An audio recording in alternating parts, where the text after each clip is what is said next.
우리가 믿는 복음의 중요한 핵심 두 가지를 꼽자라고 한다면 그것은 그리스도의 십자가 사건과 또 부활이라고 이야기할 수 있을 것입니다. 그리고 기독교인은 예수 그리스도께서 나를 위해 십자가에 죽으셨으며 장사한 지 사흘 만에 부활하셨기에 이러한 예수 그리스도를 믿으면 우리도 죄 사함을 받고 죄악과 죽음으로부터 구원받아 영원한 생명을 얻을 것이라는 사실을 믿습니다. 그런데 이 믿음의 영역에서 많은 사람들이 직면하게 되는 문제가 있습니다. 그것은 크게 두 가지인데, 우선은 인간의 이성으로서는 도무지 죽은 자가 부활했다는 사실이 잘 믿어지지 않는다라는 것이고, 두 번째는 부활이 무엇을 의미하는가, 즉 예수 그리스도의 부활이 우리에게 의미하는 것은 무엇인가 하는 질문에 대한 서로의 대답이 다르다는 것입니다. 이러한 문제는 바울 당시에 고린도 교회 사람들 역시도 가지고 있었던 질문이었습니다. 그들도 예수님의 부활을 믿지 못하거나 또 그것에 대하여 오해하고 있는 부분이 있었다라는 것입니다. 오늘 본문 2절을 보면 바울은 고린도 교회 성도들을 향하여 너희가 만일 내가 전한 그 말을 굳게 지키고 헛되이 믿지 아니하였으면 그로 말미암아 구원을 받으리라 라고 이야기를 합니다. 이는 고린도 교회가 바울이 전한 복음을 이미 받아들였고 또 믿음으로 그 안에 서 있었지만 그러함에도 불구하고 굳게 붙들지 않는 믿음, 즉 의심하거나 구원을 얻지 못하는 헛된 믿음이, 다시 말하여 잘못된 믿음이 그들 가운데 있었다라는 것입니다. 그렇기에 바울은 오늘 본문이 되는 고린도전서 15장을 통하여서 부활의 복음에 대하여 보다 그것이 믿을 만한 증거가 있다라는 심도 있는 논증을 펼쳐 나갑니다. 이러한 바울의 메시지를 함께 나누면서 예수 그리스도의 부활의 복음에 대하여 우리 역시도 다시 한번 정립할 수 있는, 또 다시 한번 생각할 수 있는 시간이 되어지기를 원합니다. 당시 상황을 먼저 우리가 살펴보면 앞서 잠시 언급드렸지만 고린도 교회에서는 예수님께서 죽은 자 가운데서 살아나셨다는 사실을 받아들이지 못하거나 이를 받아들여도 주님의 부활을 자신의 부활에 대한 보증으로 받아들여지지 않았던 사람들이 있었습니다. 즉 그리스도의 부활은 믿었으나 그리스도인들의 부활에는 의심을 품었던 사람들이 있었다라는 것입니다. 학자들은 고린도 교회의 성도들 중에서 부활을 믿지 못했던 사람들이 몇 가지 사상의 영향을 받았을 것이라고 추측합니다. 그 첫 번째가 헬라 철학입니다. 헬라 철학에서는 몸은 본래 악하여서 영혼의 감옥이라고 믿었었는데, 이는 사람의 영혼은 몸이라는 감옥에 갇혀 있다는 것입니다. 그래서 사람이 죽게 되면 영혼은 마침내 그 육의 감옥으로부터 풀려난다고, 자유해진다고 생각을 했습니다. 그것이 곧 구원이라고 생각을 했던 것입니다. 이러한 사고방식에 젖어 있던 사람들이 보기에 죽은 사람의 몸이 다시 살아나서 영혼과 재결합한다는 것은 그리 좋은 소식은, 또 달가운 소식은 아니었을 것입니다. 그렇기에 이러한 헬라 철학은 몸의 부활을 받아들이는데 큰 장애가 되었습니다. 두 번째는 사두개인들입니다. 사두개인들은 영혼 불멸과 육체의 부활을 믿지 않았습니다. 그런데 이전에 사두개인이었던 사람들이 예수를 믿게 되었을 때 그들은 부활에 대해서 부정적인 생각을 버리기가 쉽지 않았습니다. 세 번째는 디모데후서 2장 18절에 기록되어진 대로 후메네오와 빌레도와 같이 부활이 이미 지나갔다라고 주장하는 사람들이 있었습니다. 이들은 부활이란 몸이 실제로 살아나는 것이 아니라 예수를 믿고 그리스도인이 된 후에 예수 그리스도의 부활을 경험하는 것이라고 주장을 하면서 부활을 정신적인 것으로 생각을 하였습니다. 즉 예수 그리스도의 부활에 있어서 육체적 부활을 부인하고 우리의 마음속에 살아계신 것을 우리의 마음속에 예수님께서 살아계신 것이라고 주장을 한 것입니다. 그래서 그들은 몸이 부활한다는 것은 별 의미가 없고 그러한 부활의 정신을 가지고 사는 것이 중요하다라고, 그러니까 부활의 정신만을 더 중요하게 여긴 사람들이었습니다. 이러한 생각들은 그들이 예수 그리스도의 부활을 믿는 데 걸림돌이 되었을 것입니다. 또한 부활을 믿는 사람들 중에서도 어떠한 이들은 부활을 문자 그대로 죽은 몸이 다시 살아나는 것 정도의 선으로 생각하는 사람들도 있었습니다. 복음서에 나온 나사로나 야이로의 딸, 또 나인성 과부의 아들처럼 말입니다. 하지만 이러한 생각은 지난번에도 잠시 언급드렸었지만 잘못된 생각입니다. 사람은 본래 죽었다가 다시 살아나기 쉽지 않지만 설령 그러한 일이 일어났다고 하더라도 그것을 성경이 가리키는 부활이라고 이야기하기는 어렵습니다. 앞서 언급드린 다시 살아난 사람들은 언젠가 다시 죽게 되었지만 부활하신 예수님께서는 다시 죽으시는 일이 일어나지 않았기 때문입니다. 바울은 고린도전서 15장 50절을 통하여서 형제들아 내가 이것을 말하노니 혈과 육은 하나님 나라를 이어받을 수 없고 또한 썩은 것은 썩지 아니하는 것을 유업으로 받지 못하느니라 라고 말하며 부활이라는 것이 실제 혈과 육만이 다시 살아나게 된 것을 의미하는 것이 아님을 분명히 합니다. 예수님께서도 사두개인들과 부활 논쟁에서 부활의 때에 장가가거나 또 시집가는 일이 없고 하늘의 천사들과 같다고 말씀하셨습니다. 물론 부활이 혈과 육이 아니라고 해서 영에 불과하다고 말하고자 하는 것은 아닙니다. 복음서의 기록에 따르면 부활의 주님은 분명 육을 가지시고 제자들과 함께 먹고 마시며 못 박히셨던 손과 발을 만져보라 말씀하시기도 하시면서 이를 보이기도 하셨다고 기록하고 있습니다. 그렇기에 바울은 이러한 부활된 모습에 대하여 이를 질적으로 변화된 생명으로 보았습니다. 고린도전서 15장 52절 53절을 보면 나팔 소리가 나매 죽은 자들이 썩지 아니할 것으로 다시 살아나고 우리도 변화되리라. 이 썩을 것이 반드시 썩지 아니할 것을 입겠고 이 죽은 것이 죽지 아니함을 입으리로다 라고 부활한 모습에 대하여 설명을 합니다. 여기서 썩을 것은 현재의 삶입니다. 그렇기에 마지막 때가 되어 우리가 부활의 생명을 얻게 될 때에는 지금의 이 삶이 없어지는 것이 아니라 썩지 아니하는 것으로 옷 입듯이 입혀지게 되는 것입니다. 물론 그것이 구체적으로 어떠한 모습으로 나타나게 될 것인지에 대해서는 우리가 정확히 알 수는 없습니다. 왜냐하면 그 새로운 생명은 우리의 지성을 넘어서 하나님 안에 감추어진 것이기 때문입니다. 어찌되었건 이렇게 부활에 대하여 오해하고 있던 사람들에게 바울은 본문 3절 4절을 통하여서 자신이 고린도 교회에 전하였던 복음의 핵심을 다시 한번 명확하게 짚어줍니다. 오늘 본문 3절 4절입니다. 내가 받은 것을 너희에게 전하였노니 이는 성경대로 그리스도께서 우리 죄를 위하여 죽으시고 장사 지낸 바 되셨다가 성경대로 사흘 만에 다시 살아나사. 이 구절에 복음의 진수를 가리키는 세 가지 문장이 등장합니다. 첫 번째는 그리스도께서 죽으셨다라는 것, 두 번째는 그가 묻히셨다라는 것, 그리고 마지막 세 번째는 그가 다시 살아나셨다라는 것입니다.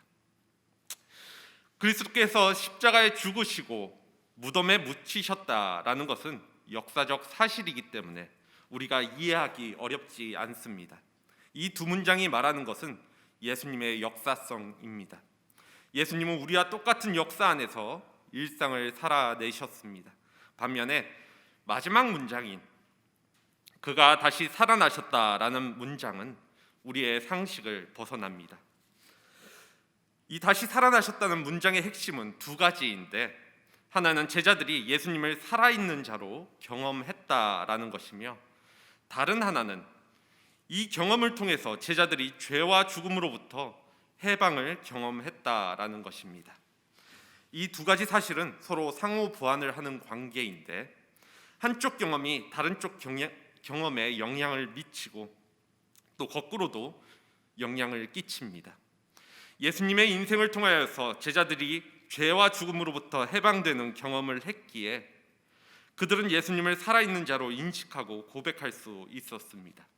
반대로 예수님이 죽으시고 다시 살아나심을 경험함으로 제자들은 예수님이 진리라는 사실을 깨닫고 그를 믿을 때에 죄와 죽음으로부터 해방됨을 경험하고 고백할 수 있게 되었던 것입니다. 이 두 가지 경험을 관통하는 키워드는 예수를 통한 절대적인 생명입니다.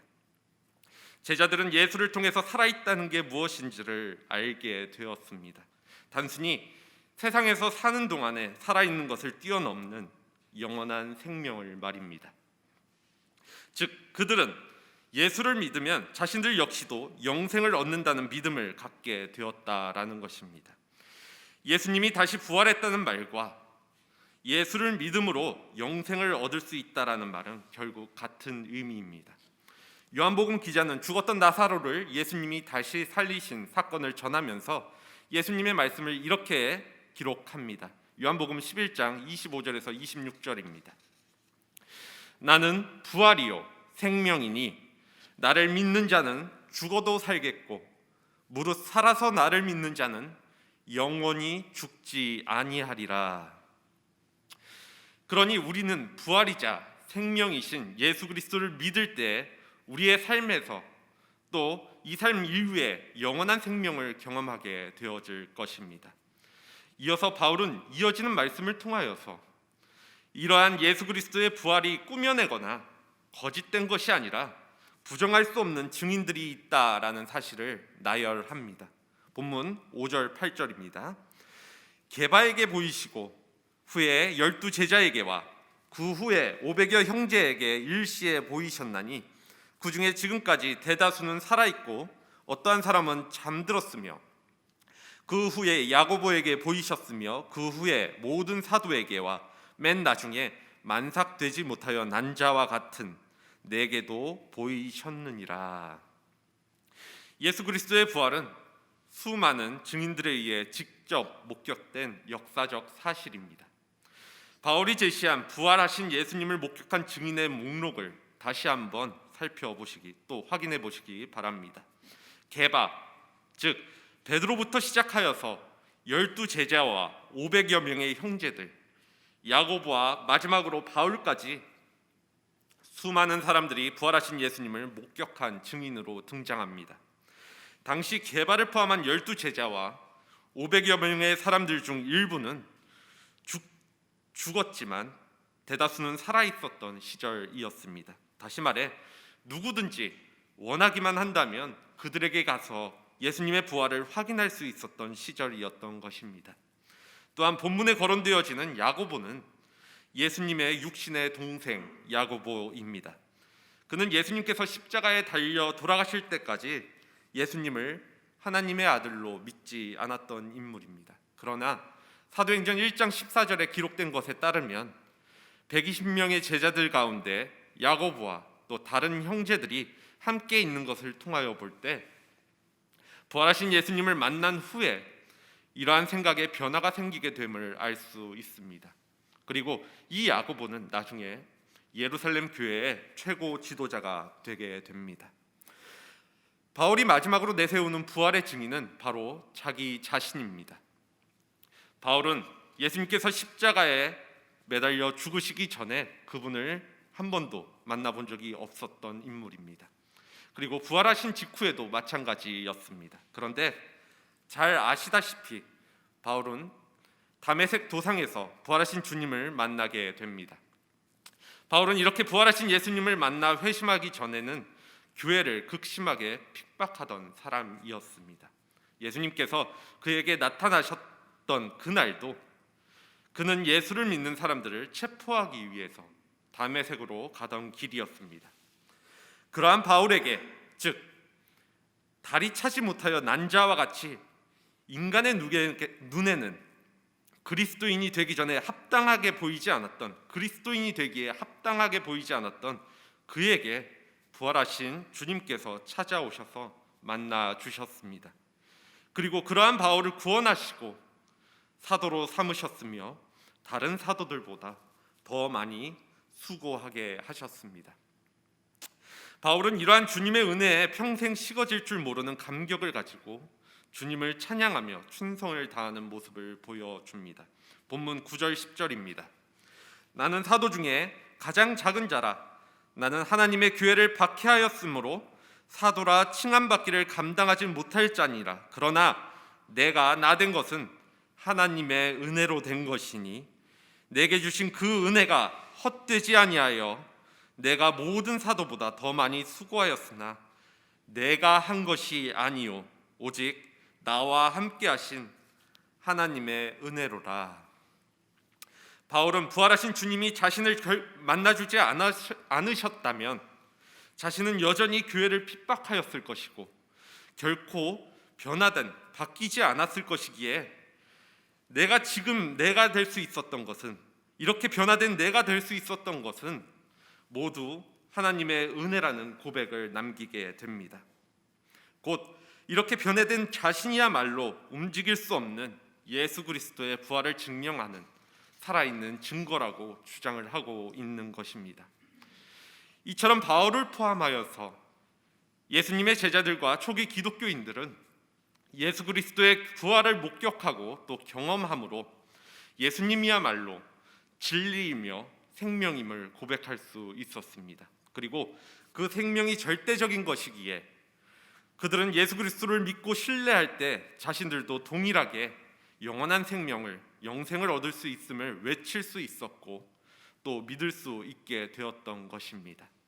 이러한 예수 그리스도의 부활 복음은 바울과 다른 사도들을 통하여서 전파되어지므로 이러한 진리를 당시 고린도 교회 성도들 역시도 듣게 되고 또 믿을 수 있게 되었습니다.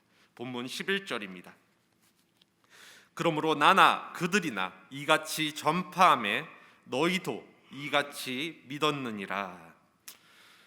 오늘날 누군가는 이들의 증언을 바라보면서 2000년 전 누군가의 증언이 우리가 예수님의 부활을 사실로 믿을 수 있는 근거가 될 수 있는가 질문할 수 있습니다. 그런데 그러함에도 우리가 예수 그리스도의 부활이 믿어지는 것은 바로 성령의 역사라고 말씀드릴 수 있습니다. 예수님께서는 죽은 자 가운데서 살아나셔서 승천하시어 하나님 보좌 우편에 앉으셨으며 보혜사 성령을 우리에게 보내시겠다고 말씀하셨습니다. 그러므로 지금 21세기에 예수를 믿는 우리도 성령이 우리의 영혼에 역사하셔서 예수를 경험함으로 부활하셔서 지금도 우리 가운데 살아계시는 예수님을 고백하고 믿을 수 있게 되는 것입니다. 즉 바울을 만나 주신 부활의 주님께서는 성령을 통하여 여러분과 저도 만나 주셨습니다. 그래서 우리가 지금 여기에서 그분을 믿고 그분을 예배할 수 있는 것입니다.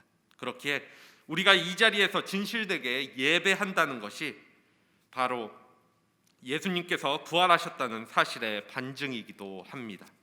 왜냐하면 예수님께서 사회적으로 칭송받았던 다른 사람들과 같이 이 땅에 존경받게 살다가 죽은 것으로 끝이 났다라고 한다면 우리는 그분의 정신을 기릴 수는 있어도 그분을 진정으로 하나님의 아들이자 내 삶의 주인으로 받아들이고 예배하고 찬양하기는 어려웠을 것이기 때문입니다.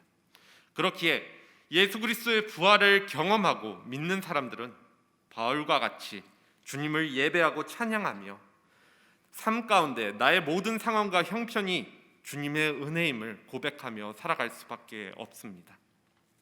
그리고 우리가 예수 부활의 증인이라는 교회의 전통에 바르게 서기 위해서는 예수가 왜 우리에게 절대적인 생명이 되는 것인지를 알아야 하고 더 나아가서는 다른 이들에게 이를 이야기할 수 있어야 합니다. 영원한 생명을 얻는다는 것이 무엇인지를 대답할 수 없다라고 한다면 기독교인의 정체성에 문제가 발생하고 이로 인하여서 결국 삶 자체가 기독교가 바라보는 시각과는 거리가 멀어지게 되기 때문입니다. 그렇기에 저는 개인적으로 우리 모두가 평소에도 부활과 영생 또 구원이라는 키워드를 깊이 생각해 볼 수 있기를 원합니다. 세상살이에 쫓겨서 그것을 생각할 여유가 없다는 분들도 있겠지만, 더 많은 경우는 기독교 신앙에 관하여 이미 알만한 것은 다 안다고 생각하는 분들도 있습니다.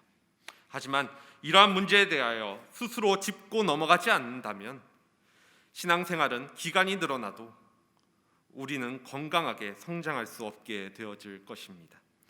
제가 많은 교회에서 성경 공부를 가르치기도 또 받아보기도 하면서 재미있었던 점은 어느 누구도 이러한 주제에 대하여 잘 몰랐었다라고 말을 잘 안 한다는 것입니다.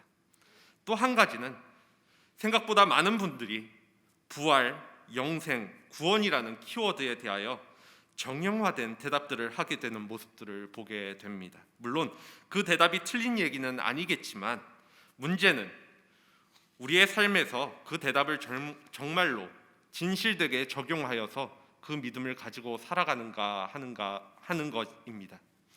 그렇기에 바울은 예수 그리스도가 십자가에서 죽고 무덤에 묻히시고 다시 살아나셨다라는 복음의 중심 안으로 들어갈 것을 요청하고 있습니다.